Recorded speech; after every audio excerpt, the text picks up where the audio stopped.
ಅಭಿಮಾನಿಗಳು ಅದನ್ನ ಎಲ್ಲರೂ ವಿಟ್ನೆಸ್ ಮಾಡಿದ್ರು. ನಿಮ್ಮ ಫಸ್ಟ್ ರಿಯಾಕ್ಷನ್? ಈಗಷ್ಟೇ ಸಿನಿಮಾ ಬಿಡುಗಡೆ ಆಗಿದೆ, ಒಂದು ವಾರ ಆದ್ಮೇಲೆ ಮಾತಾಡ್ತೀನಿ. Q&A ಪ್ರೆಸ್ ಮೀಟ್ ಹೇಳಿದ್ದಾರೆ, ಬಂದಿದ್ದೀವಿ. ಖುಷಿಯಲ್ಲಿ ನಾನೇನೋ ಹೇಳೋದು ಅದು ಇನ್ನೆಲ್ಲ ಹೋಗೋದು. Q&A ಬಂದ್ಬಿಡ್ತೀನಿ ಸ್ಟ್ರೇಟ್ ಅವೇ. ಬಟ್ ಖಂಡಿತವಾಗ್ಲೂ ಮಾತಾಡ್ತೀನಿ. ಮಾತಾಡೋನೇ ನಾನು ಒಂದು ವಾರ ಆದ್ಮೇಲೆ ಮಾತಾಡೋ ಸ್ಟೈಲಲ್ಲಿ ಮಾತಾಡ್ತೀನಿ.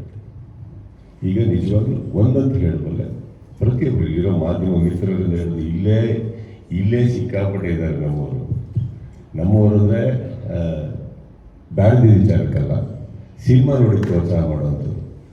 ಅಂಥವ್ರಿಗೆ ನಾನು ಫಸ್ಟ್ ಆಫ್ ಆಲ್ ಇಲ್ಲಿಂದ ಥ್ಯಾಂಕ್ಸ್ ಹೇಳಬೇಕು. ಇಂಟರ್ವ್ಯೂ ಬಂದಾಗ ಕೆಲವರೆಲ್ಲ ನೀವು ಹೇಳಿದ್ರಿ ಫೀಮೇಲ್ ಫ್ಯಾನ್ಸ್ ಅಂತ, ಅವರು ಕೆಲವರು ಇಲ್ಲೇ ಇದ್ದಾರೆ, ಅವರಿಗೂ ಕೂಡ ಥ್ಯಾಂಕ್ಸ್ ಹೇಳ್ತಾ, ಎಲ್ಲ ಸಹೋದರರಿಗೆ ಥ್ಯಾಂಕ್ಸ್ ಹೇಳ್ತಾ, ಬಂದಿರೋರಿಗೆ ಥ್ಯಾಂಕ್ಸ್ ಹೇಳ್ತಾ, ಪ್ರತಿಯೊಬ್ಬ ಕರ್ನಾಟಕದಲ್ಲಿ ನನ್ನ ಸಿನಿಮಾ ರೀತಿ ನೋಡಿ ಸಂಭ್ರಮಿಸಿ ಪ್ರೀತಿಸಿ, ಸಿನಿಮಾ ನೋಡಿ ಮನೆಗೆ ಹೋಗ್ದೇನೆ ಅಲ್ಲೇ ಕೂತು ಕುಣಿದು ಆಚರಿಸಿ ಸಂಭ್ರಮಿಸೋದಕ್ಕೆ ಇಲ್ಲಿಂದ ಮೊದಲನೇದಾಗಿ ಒಂದು ದೊಡ್ಡ ನಮಸ್ತೆ ಹೇಳ್ತಾ, ಪ್ರೀತಿ ಹೇಳ್ತಾ, ಬಿಗ್ ಲವ್ ಯು ಹೇಳ್ತಾ ಇದ್ದೀನಿ. ಮಿಕ್ಕಿದ್ದು ನಾನು ಹೇಳಿದಾಗೆ ಅವನ್ನ